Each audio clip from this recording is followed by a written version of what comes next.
Welcome back. Let's remind you can find our top stories on channelstv.com. Flood victims in Yobe State, northeast Nigeria, have received support from the state's emergency management agency. The victims were rendered homeless a few days ago after a heavy downpour which occurred in Jajimaji, the headquarters of Karasuwa local government area of the state. It's been a week since over 100 families in Yobe State, northeast Nigeria, were rendered homeless by flooding after a heavy downpour.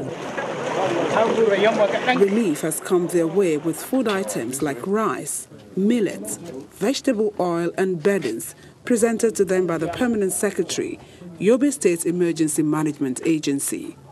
Yeah, we always call on people well-to-do and any organization that have the capacity to come to the aid of any person before who maybe a disaster befalls him. But of more concern, our appeal goes to the citizens to also devise some mitigating measures to forestall any kind of disaster. For instance, this flood is a irregular an annual event.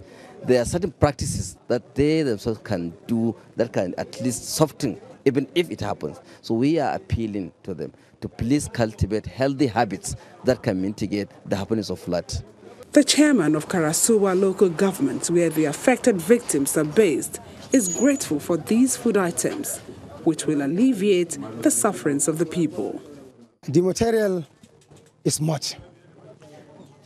We received the items of rice, 200 bucks, millets, 100 bucks, grains, indomie, oil. There are so many items, blankets, towel, cup, bucket.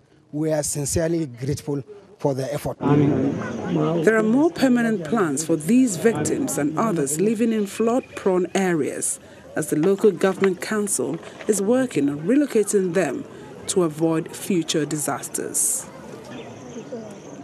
The Sokoto state government has paid 1.8 billion naira as counterpart funding for agreement signed with the United Nations Children's Education Fund. The money targeted at boosting basic education, healthcare delivery and sanitation in the state. As the Governor Aminu Tambuwal explained that investments in education, health, child protection, water management, sanitation and hygiene have played important roles in effecting desired change.